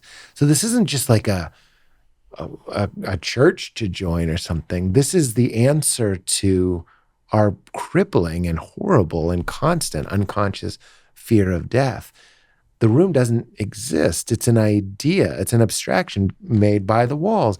And the conscious space in the room has been in the room long enough that it starts to believe that it's the space in the room, in the same way that the awareness has been supposedly limited by Pete long enough that I think I'm Pete. But Muji also says this. He goes, this space here was here. These are all Vedantic thinkers. This is great. Yeah. Because this space here in this room, 1 million years from now will be the same. Fresh. And I love how he says that. He goes, fresh. And he goes, and 1 million years ago, this space was the same. I can hear some people being like, well, chemically, there's probably more hydrogen, all this stuff. The space in which that hydrogen exists, right? Exactly. In the same way that this morning, James, I might have been in a bad mood. And now I feel great because I'm talking to my friend. And later I'll be in traffic driving to Ojai. All of the chemical makeup comes and goes like the clouds, and you're the sky. So spirituality isn't about joining, this spirituality isn't about joining my group and celebrating my holidays. It's for you listening right now and going, what is it in me that knows what I'm hearing and knows what I'm feeling? And can you, why do we love views so much? And why do we love expansiveness so much? Why does space itself or the ocean itself seem so familiar? You know you're an ocean. You know the now is our experience of infinity, and our interior reality and our consciousness is our experience of infinity in space. And I think that's why time we're drawn to those is things. like an uncomfortable suit that is too small that we know we don't fit in. Yeah. And yet, and is this constraint that feels so unnatural. Yeah. And it's because, well, according to thousands of years of thought, it is unnatural. And according to even the last 100 years of physics, this is kind of, if people are hearing this and like, what the hell are they talking about? What we are talking about is kind of like you saying, is this material foundational? Is this table foundational? That's what we've conventionally said, until a few hundred years ago. We said the earth was the center of the universe, and it was obvious because you'd see the sun going around the earth. Yeah. Then you fast forward a little bit of math, a little bit of nuanced observation, and we realize, oh no, it just looks that way, but it's completely the opposite. Right. The sun is at the center of our solar system, not the universe.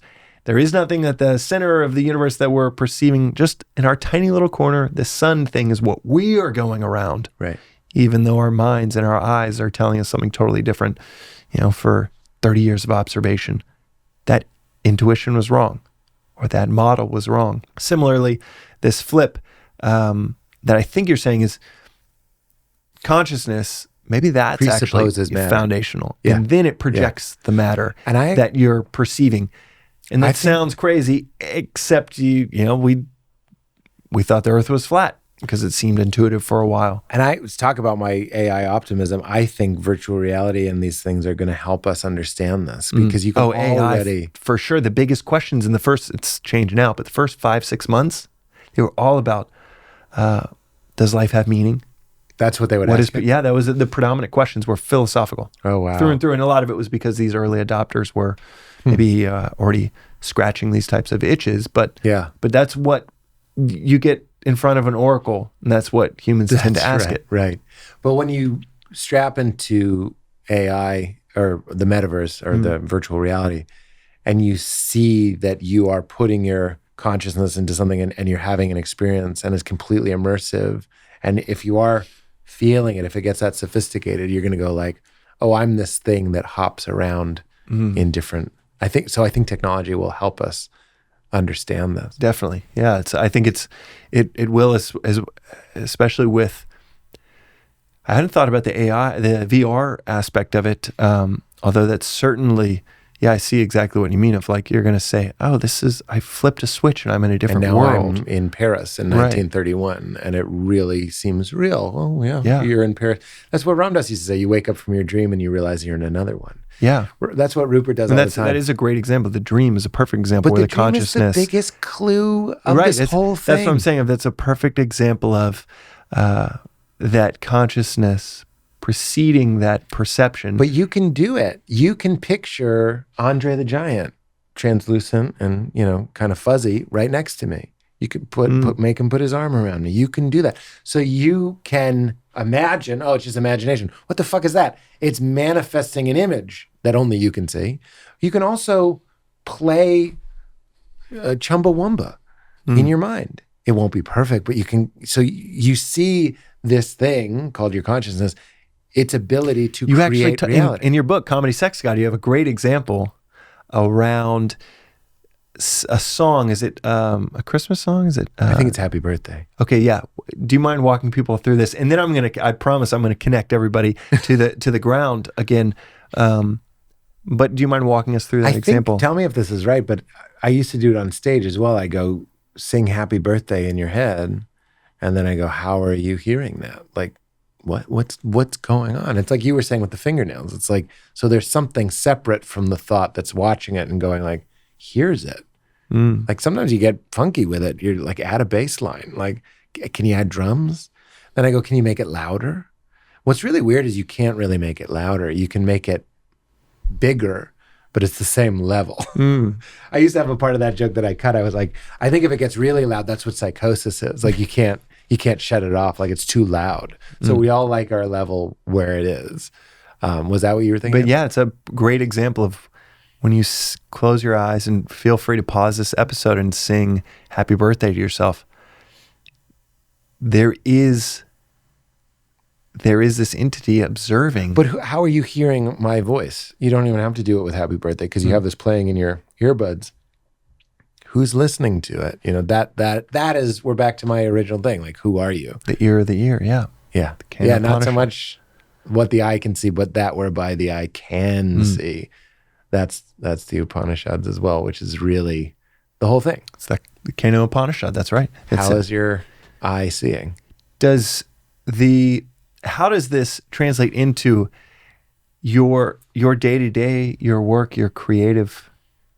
Because I think for many people, they might hear this and be like, these are two totally different worlds. And yet I see it in your stand-up. The good news is if you consume a lot of this stuff, it just does come out. Like it'll be in there without you trying.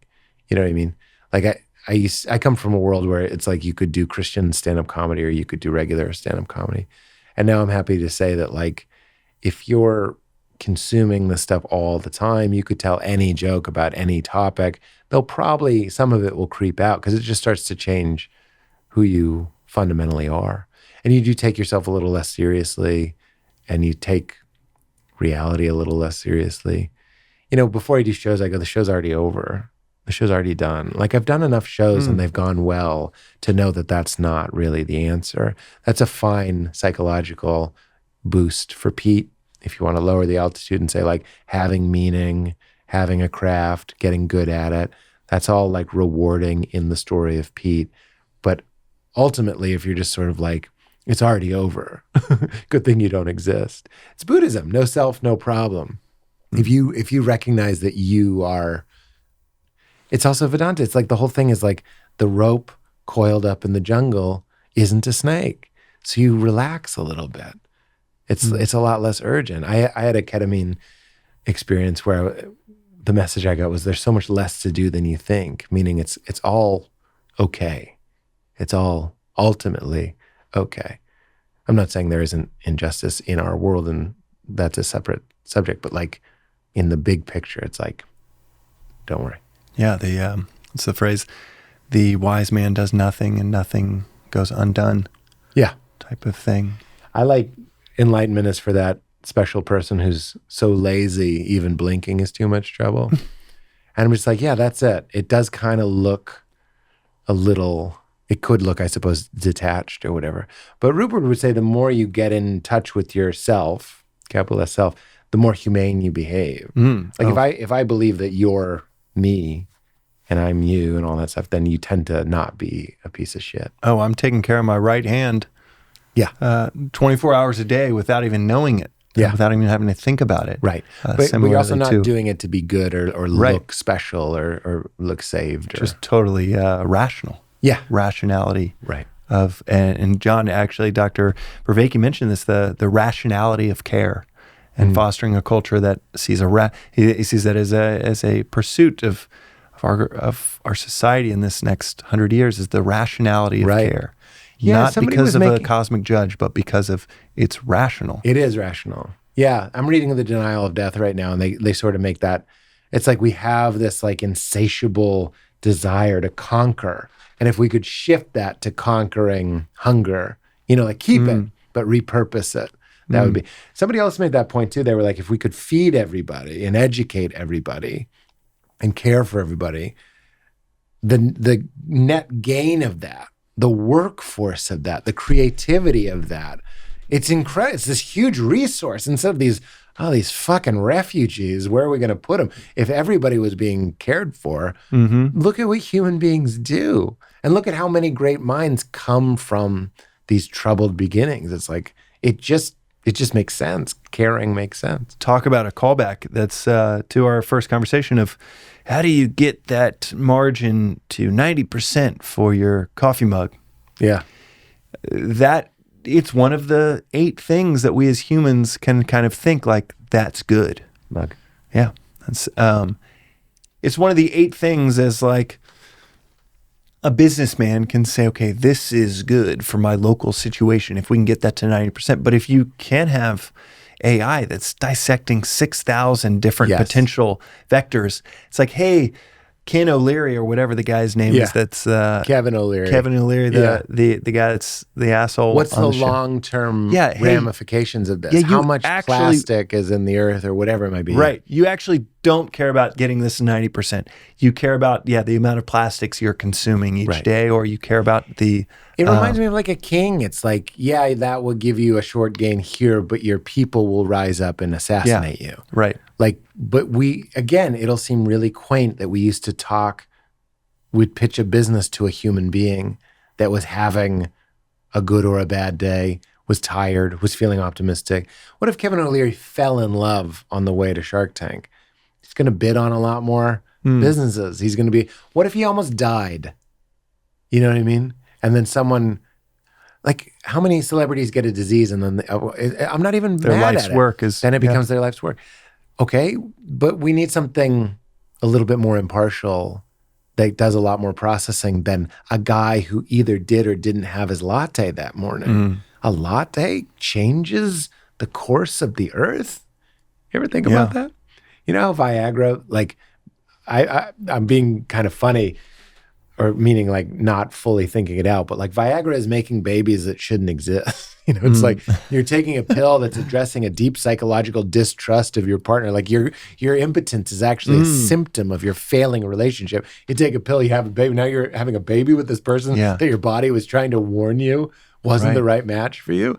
Like we need to, that was just a sidebar. That's it's kind of like overuse of drugs. It's like, no, you need to feel that anxiety, that weed that you're going to as an 18-year-old Don't every get me day. started on that. Like you need to actually feel that anxiety of Well, it's a falling bell behind. curve. Not enough anxiety, too much anxiety. Right. So I know that anxiety disorders are a real thing for sure, but we don't have it dialed in. Obviously, I think medical science would agree we don't have it perfectly dialed in yet. Because I see, some people I'm like, oh, you've been sedated, and that's okay because you didn't want to feel that.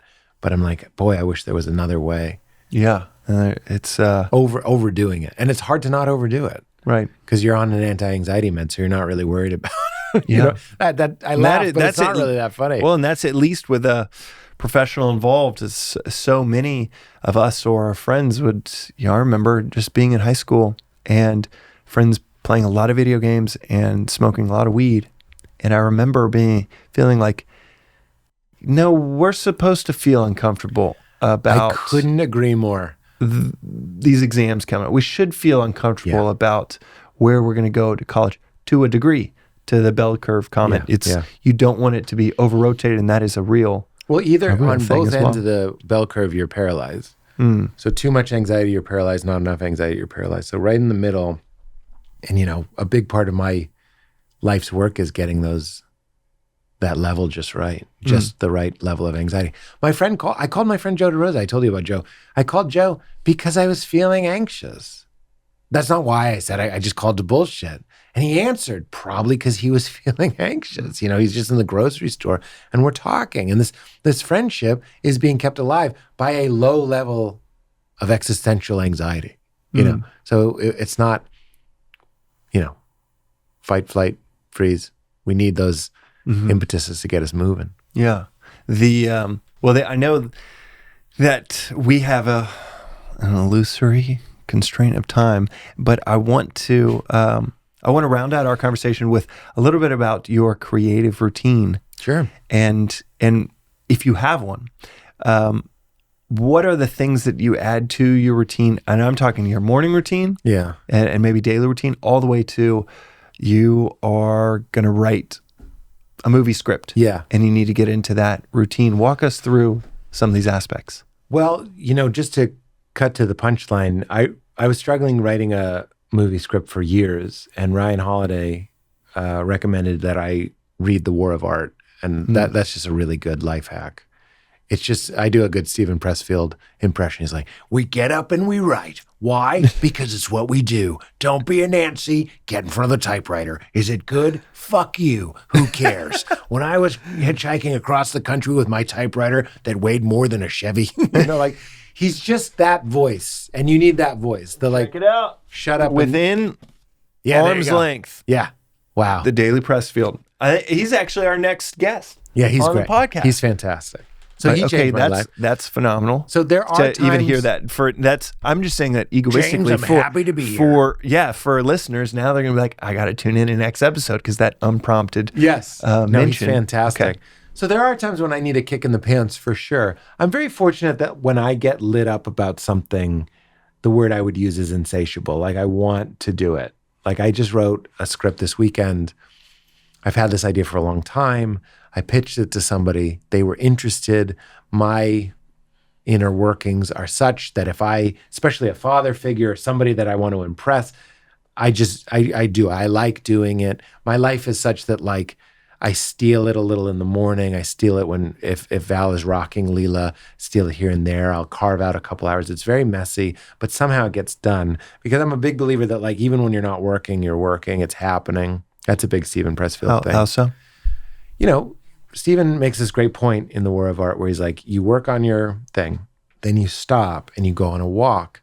And when you come back from the walk, or sometimes during the walk, without even trying, this unconscious thing was editing and saying to you very clearly, I don't think you need that part about your mom. Like, what does it do? What are the implications of this? He would say this is a clue that creation is divine, that there's something magical and special and important about it, so much so that like you don't even have to try to do it. Dreams would be another indication that creation is natural and effortless. Every night we dream these epic operas, that are natural to our state. So there's something that wants to work. And we need to like flow with that instead of like straining, but sometimes you have to strain as well. So anyway, that's actually my answer. If you want to get something done, my friend Robert Buscemi said this, he was like, throw your hat over the wall, meaning like schedule, for me, I'll pitch it and sell it, and now I have to write it. So that puts a little fire behind me, a deadline. Or say you're going to have a reading, or say you're going to turn it into a friend, and like put some stakes on it, just like a good story. Like a movie can't just be a guy driving from New York to California. He needs to be driving to California to get to a wedding, to stop it, because it's the love of his life. So too with your creative process, you have to give it some sort of fire. So I'm fortunate enough that I can pitch something, get interest, and then I really want to like wow them with how quickly I do it and how amazingly I do it. So that's a part of my strategy at this point in my life. And then like, morning routine, this is very Stephen Pressfield-y. I think it's like, I do cold immersion. And I think that's really important for me. To do something in the morning that I don't want to do is very, very helpful. It feels really great. Getting out of the cold water, getting in hot water feels really, really great. But it's more about like reminding myself that everything I want is on the other side of something I don't want. So that show exists because instead of watching that movie with Val, I was like, I got to go write.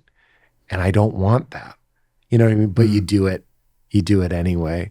So like things like cold immersion or exercise or whatever. But then I'm also very, because I'm producing to a level that I am happy with, I'm very content sitting down at my computer and I just go, no, not today. It's just not working because I'm Willy Wonka. It's a chocolate factory. I'm a fucking magical elf.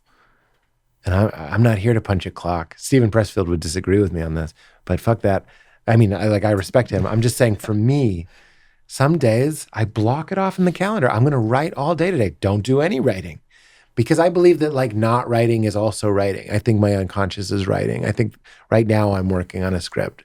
It's in there. When you sit and you write and you get in that flow state and you realize you write a character and you start thinking about James and you start kind of writing him like you, which is completely allowed, by the way, modeling people after people, you realize just how much of creativity is an attitude and an openness than it is like a rigid, fucking get it right. It's not pie.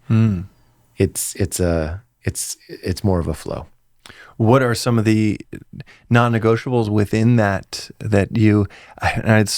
You mentioned that you're stealing it here and there because of kids and things with just life and also not.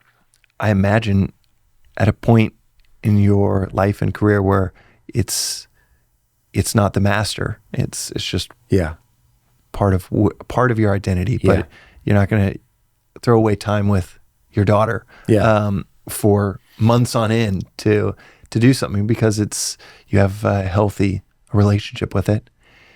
That's subjective to. I'm just observing that it's a healthy relationship with your craft. But what are some of the non-negotiables that do exist? I have to do stand-up from time to time. On average, like probably 3-4 times a month if I'm not touring. And I can feel that. I was just talking to Steve-O, did my podcast this morning. He wasn't like this, but I'm like this. If I don't do stand-up, I start to feel it like a block. Like something's wrong. I'll get irritable and I'll start dreaming about it. I'm very governed by my dreams. And sometimes I'll just go like, your unconscious is so powerful. I said to somebody yesterday, and talking about it helps. I go, I really want to write a joke about how some houses are shoes-off households. And the only reason I knew I wanted to write a joke about it is because I have a very strong feeling against that. But I didn't even know what it was. I was like, when people tell me to take my shoes off, I have an irrational response to that. I just think it's fucking dumb. But I don't even know what I mean. So I went to bed that night. Next day, I hurt my back, so I got a massage. I really needed one. It was like medical. And during the massage, the joke just was like, hello. Have you ever noticed that people that ask you to take their shoes off, they always have dogs And it just starts doing the joke to me. And I'm just sort of like, I'm building a memory palace. You know what those are? Yeah. A memory palace is to... to remember it after the massage. Yeah. Because I'm sitting there for... I do one in a bun, 2 in a shoe, 3 in a tree. If I'm getting a massage, and by the way, I think about this all the time.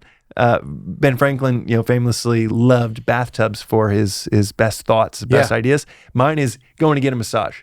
Me too. And when I'm getting a massage or surfing, those 2 places, I can't write anything down. And that's probably why I'm getting these great ideas. And you're grounded and all these things. Yes. Yes. And so I have to put them in a visual... It's like a memory palace, but it's 1 in a bun. So 1 goes in a bun of bread, 2 in a shoe. The next idea will go into a shoe. I'll think of great. 3 in a tree. See, I string mine together randomly. So I can still remember what the points of the joke were. Oh, what was the first part of the memory palace? It was a foot, a severed human foot. So, because the first line I wanted to remember was, you come in their house, they tell you to take your shoes off. We're getting off on the wrong foot, the wrong shoeless foot. Like, I just feel like that's wrong. So I was like, there's something there. And then I pictured a church.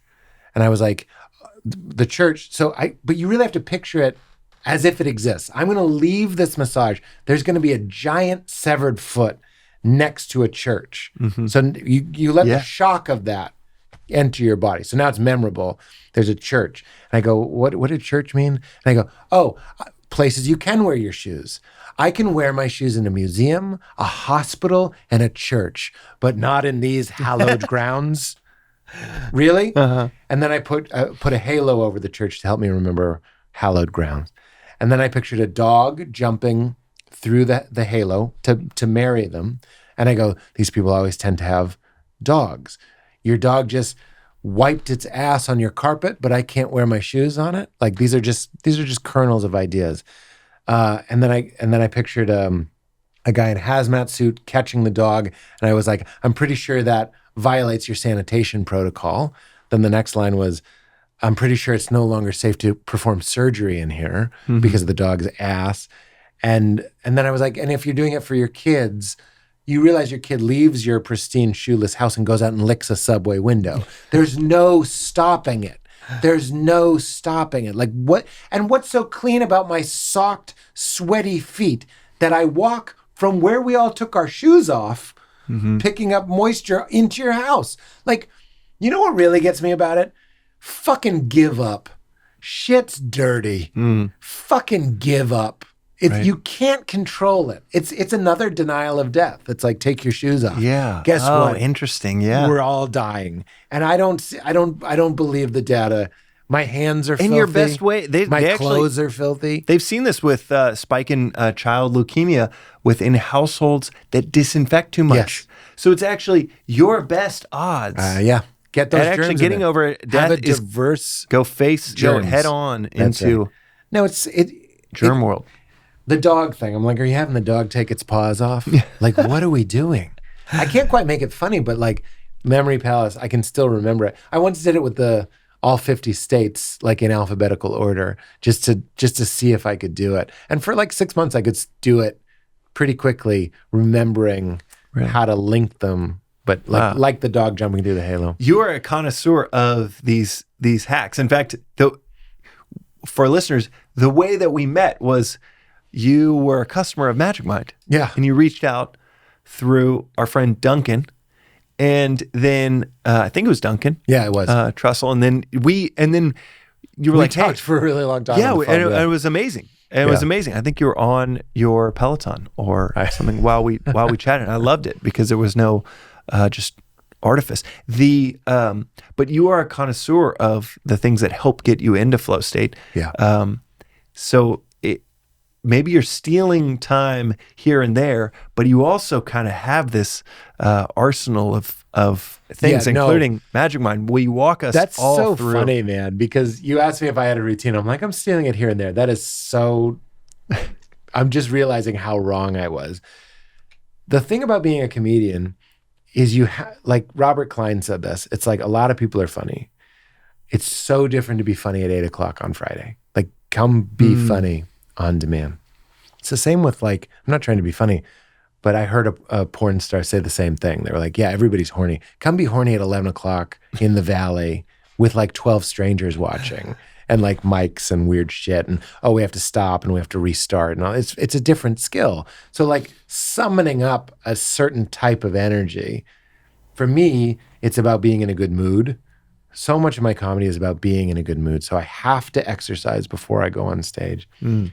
I usually take a little bit of Advil now that I'm older. I'll take an Advil before I go on stage just to loosen up my body just a little bit.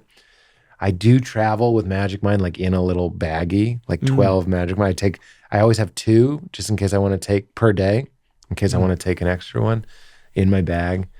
I do chew Nicorette, which I think is so funny that one of the things I loved about your book, Beyond Coffee, is you acknowledge that nicotine is a good nootropic. It is, yeah. For me, it's really good. I'm not trying to get anybody into that. I do try to get people into Magic Mind. There are certain ones that I'm like, this is so benign.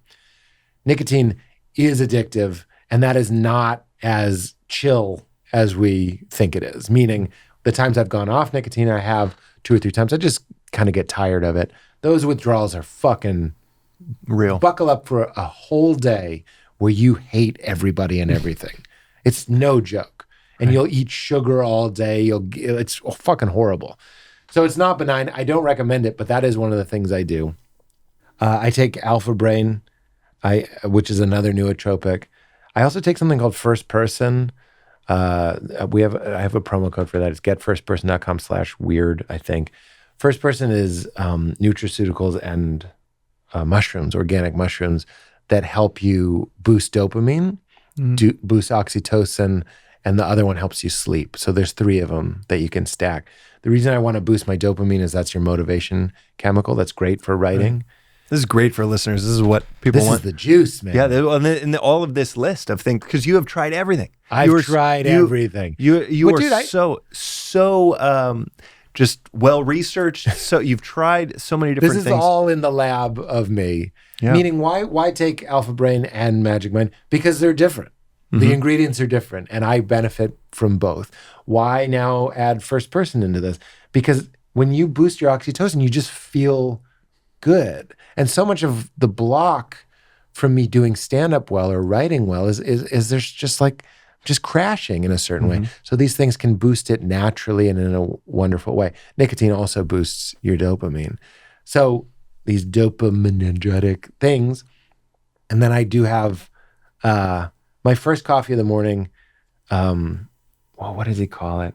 I'm blanking on the guy's name and what he calls it. It doesn't matter. The first coffee of the morning is very sacred to me because that's the best hour of my day, is the first coffee. So the reason I told you I'm stealing my time to write is because Leela's been out of school. But Leela's now back in school. So typically my morning will be drop Leela at school. Then Val and I will go to a coffee place and have coffee with friends. Super important to like feel connected, feel alive, remember that the world is okay and safe and it's fine. And then we go home, have that first coffee in front of the computer, do the podcast or write. And that's when you take Magic Mind. That is the quickest. For me, it's 15 minutes. It's 15 minutes before I want to be on stage or tick, typing away. I take it 15 minutes prior. I'm trying to think of what else. Apollo? My Apollo, you put it on clear and focus. They have some really interesting data. So this is a wearable piece of tech that vibrates. The way it's been explained to me is that if your body feels something consistent on it, it sends some sort of message. I'm oversimplifying it. If I can feel this, I'm okay. So they say it's like a wearable hug.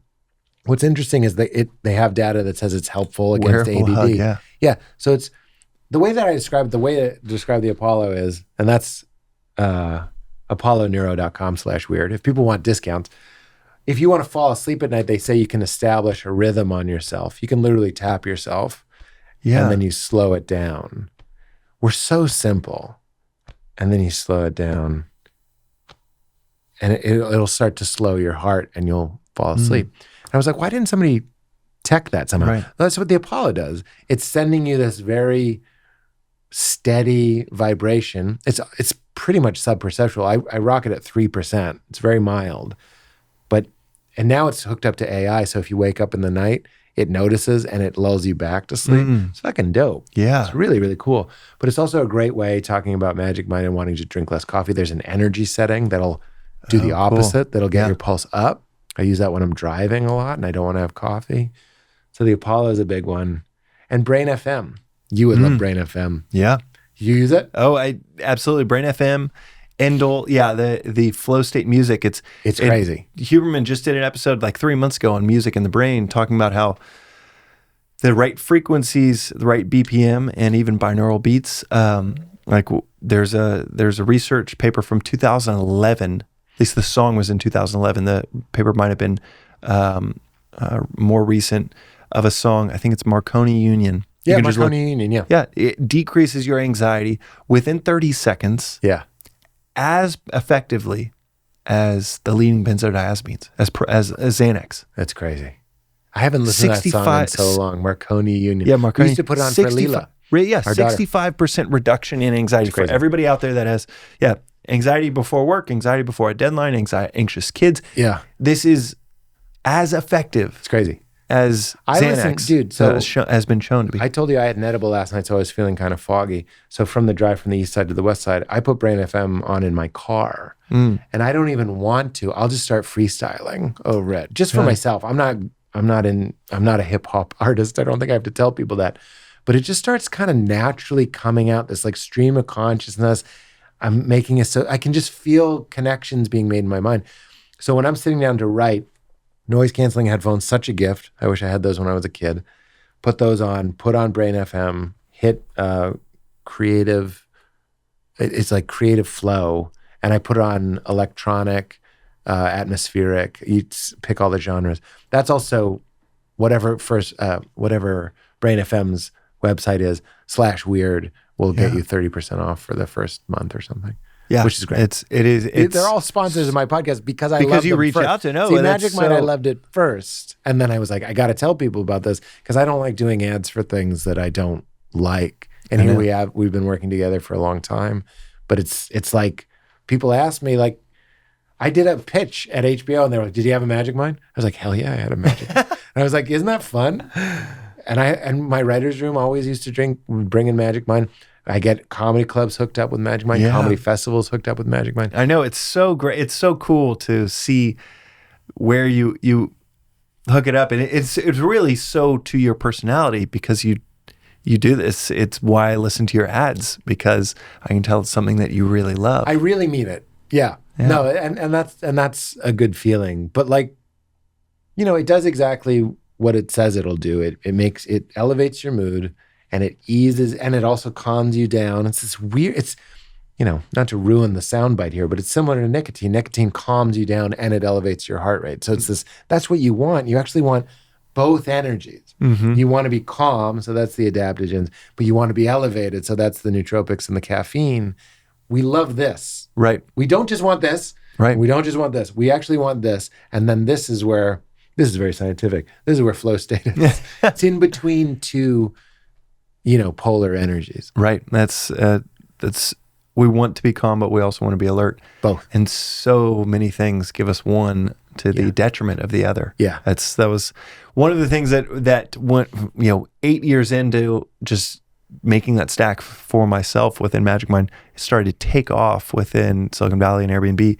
Started to really take off was when I started to add into the stack the components that dial down stress, and and the research started to come out around procrastination being, and I promise this commercial will end on Magic Mind, but it is my favorite aspect, that the research around procrastination started to come out where procrastination was seen as it had more to do with low-grade pervasive stress than it did with energy or fatigue or lack of motivation. It was just this pervasive anxiety that was this in low grade. This is not a panacea for people with high grade anxiety, but for those that like kind of cringe when they think about their inbox or their to-do list. That's me. I have real inbox paralysis. I have a really hard time facing that stuff.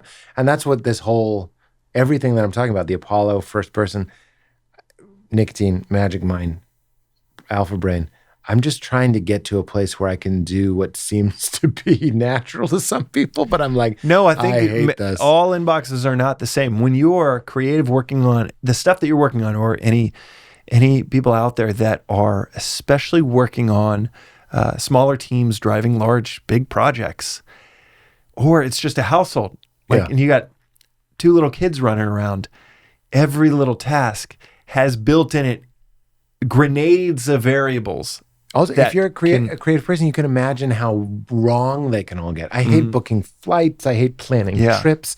I can't stand it. It's not because I'm not thinking about it. It's because I'm thinking about too much of it. Right. And I'm just like, this sucks. But you can, something that I don't know why people aren't doing is figuring out those hacks that they need. One theory is maybe they don't need them.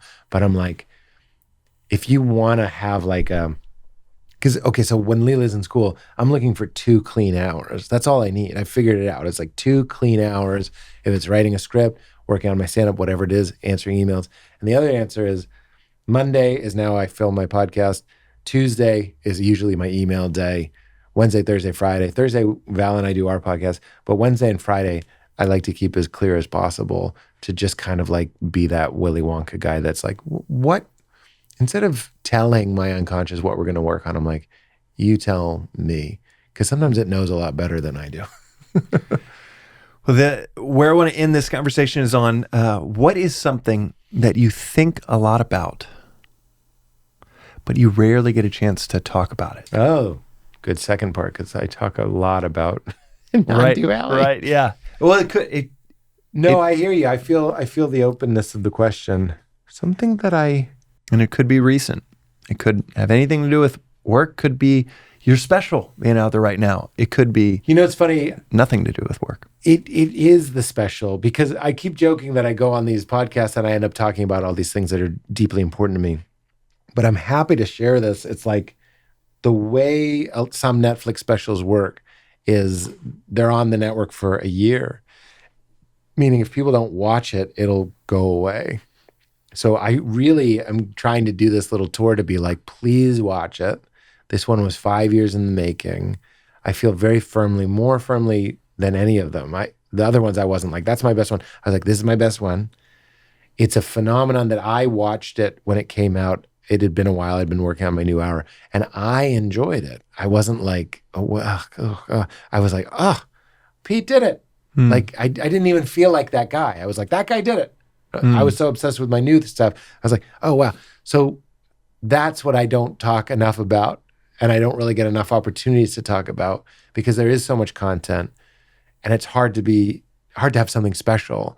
And I'm trying to get it out that like, we talked a lot about the meaning of life and stuff, but there's jokes in there that I'm very proud of that I think represent. Oh, they'll make you think. There's some knowledge bombs that kind of grenades that go off for that's what I'm trying to do. Hours after. I think it's very bizarre that stand-up comedians have excluded themselves from spirituality because it's hard to be funny about it. But I think I found a way in the last couple to talk about some of these crazy existential feelings and also make them jokes. So I'm very proud of it. It's called I'm Not For Everyone. It's on Netflix for the time being. Yeah, it's so actually a great. It on Netflix. Well, that's a great. I think for many of us, we think that things are just on Netflix forever. You can watch it whenever. And I'm trying to have some urgency. Yeah, it's actually a really great reminder. Time. And it is so worth the. Just start the first 3 minutes and see if it speaks to you. If you're listening or watching, and if you don't like it, episode. leave it on and take a shower. That's right, because we need that data. Yeah, that's right.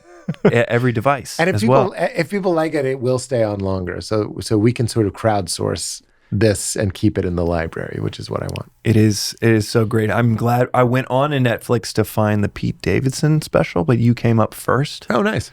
It just happened to be the night before this conversation, and I'm glad that happened. That's great. No, the special is and Dirty Clean, which isn't on Netflix, on HBO. On HBO is also as priceless. Is Faces and Sounds, and they just put Nice Try the Devil, my first Comedy Central hour. It's on YouTube, so you can really watch that for free if you don't have Netflix. Well, I will. It is at the sake of saying it a fifth and tiring time. It is like watching a master at work, and I'm not just saying this. I've had so many podcast guests where I will mine them for the wisdom, and they just happen to be promoting something that that might not speak to me. I will say for me and my ears, and Cheney, my wife, we were just dying laughing. Thank you. It is, and like I said, listeners, within 3 minutes, you'll see what I mean. It is a master of the craft. So Pete, I hope you enjoyed. Thank you. Thank you so much for coming on the show. Thanks, pal. Thank you, buddy.